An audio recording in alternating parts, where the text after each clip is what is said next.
Hello, I'm Tom Leach. With me is Lewis Cox. We are at Wycombe's Adams Park, where Shrewsbury have just been beaten 3-2 by the Chairboys. And if you were a neutral at today's game, you'd have probably really enjoyed it, wouldn't you? It was a great game of football. Yeah. It was, 5 goals.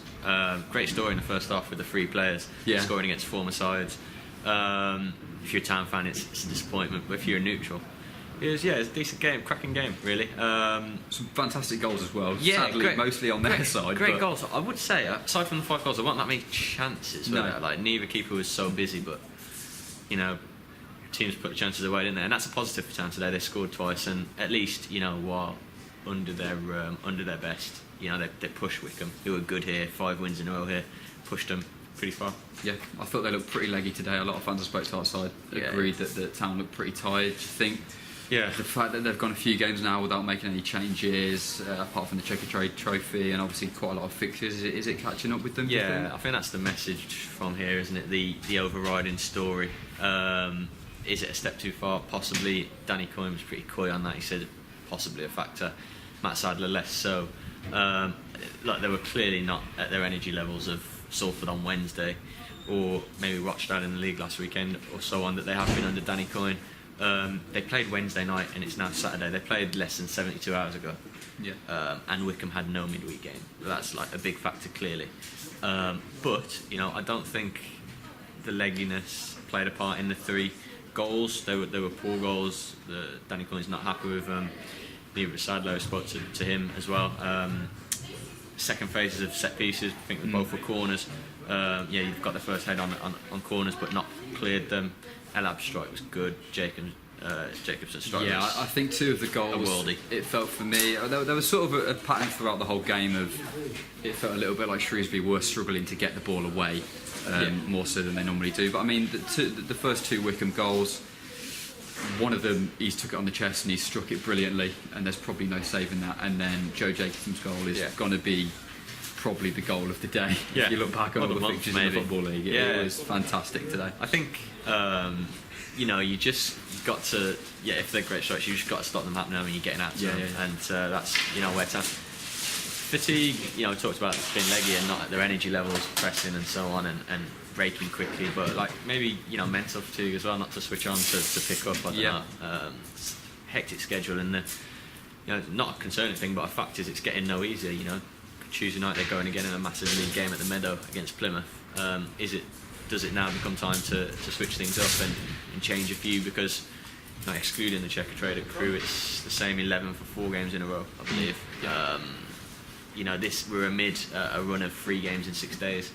It's a big ask to go from Wednesday, Saturday, Tuesday, the same bunch. It wouldn't surprise me to see changes. But Danny Coyne made a bold move, didn't he, on the hour mark, brought on the wingers, Gilead and Issa, just to change things up, to change the style up, go 4-4-2, try and use width.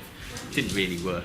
They didn't get into it, but potential that we could see that on Tuesday night, I suppose. Every chance, but a lot of players, probably most of the players, if not all of them, maybe other than Okanabiri, were below par today in terms of work rate, but energy levels, and also on the ball, quite sloppy. I feel giving it away. Never really built a move of maybe more than 3 passes. So that below the standards of recent week with the ball as well, where they've been quite tired. You mentioned the negatives. We'll kind of move on and talk about Fajiri Okanabiri, who I thought today was trying to the star of the Shrewsbury side. I thought he was probably the best player. Comfortably. He's looking every bit a good striker in League One, isn't he? It's exciting.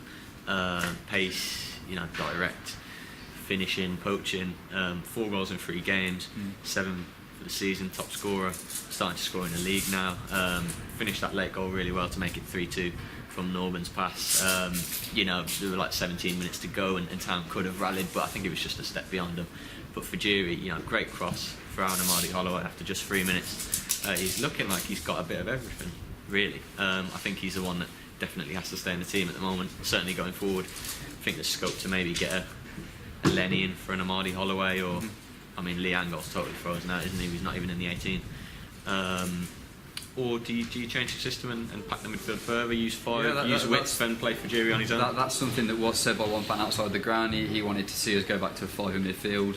bit more in there, and obviously that keeps the width as well. Yeah, it's definitely an option. That I'd be pretty surprised if we saw the same 11 on Tuesday night. Just think 3 games in 6 days, and the manner of a Wednesday, Saturday, Tuesday is too much of an ask. And someone's just tweeted me then actually and said, I'm a bit confused about all this. Haven't they been up to standards in training? Under Coyne and Eric Ramsey and become fitter or whatever? Yeah, absolutely. But I think it's just hard to look past the schedule that they've had, especially when the opposition. Opposition looked fresher today and looked quicker to second balls and winning second balls, but they had no game. There's 7 days break.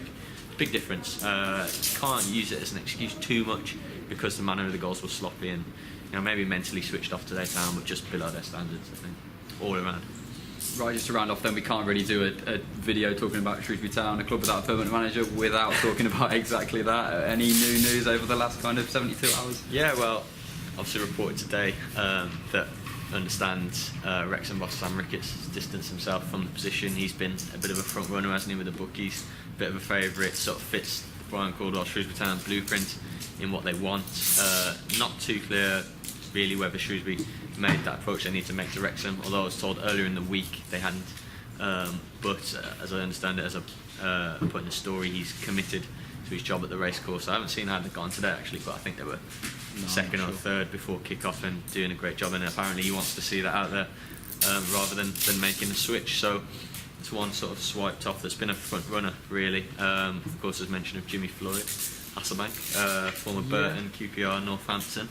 An interesting one. Yeah, he started his career brilliantly at Burton, didn't he? League 2 title, absolutely great guns. Didn't happen for him at QPR in a champ. That would have been winning the championship, and then back end of last season with Northampton was a bit of a disaster.